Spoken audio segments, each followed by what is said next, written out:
BlackFacts.com présente une série éducative sur l'histoire des Noirs en Amérique. Le 16 octobre 1859, le raid de John Brown, originaire du Connecticut, John Brown a eu du mal à subvenir aux besoins de sa grande famille et a déménagé de manière agitée d'État en État tout au long de sa vie, devenant un opposant passionné à l'esclavage en cours de route après avoir aidé dans le chemin de fer clandestin depuis le Missouri et participé à la lutte sanglante entre les forces pro- et anti-esclavagistes au Kansas dans les années 1850. Brown est devenu anxieux de porter un coup plus extrême à la cause.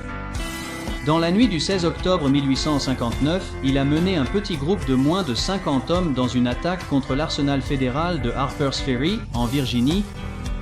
Leur objectif était de capturer suffisamment de munitions pour mener une grande opération contre les propriétaires d'esclaves de Virginie. Les hommes de Brown, plusieurs personnes noires, ont capturé et occupé l'arsenal jusqu'à les gouvernements fédéral et étatique envoient des troupes et parviennent à les submerger. John Brown avait initialement demandé à Harriet Tubman et à Frederick Douglass, tous deux qu'il avait rencontrés durant ses années de transformation en tant qu'abolitionniste à Springfield, dans le Massachusetts, de se joindre à lui dans son raid, mais Tubman a été empêché par la maladie et Douglass a décliné car il croyait que le plan de Brown était suicidaire.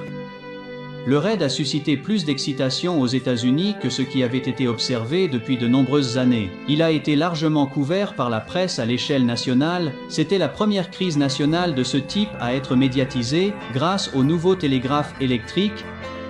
John Brown a été pendu le 2 décembre 1859. Son procès a captivé la nation et il est devenu une voix éloquente contre l'injustice de l'esclavage et un martyr pour la cause abolitionniste.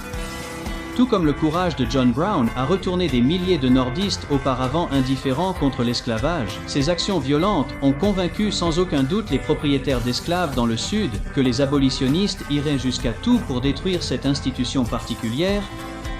Des rumeurs se sont répandues concernant d'autres insurrections prévues et le Sud est revenu à un statut de semi-guerre.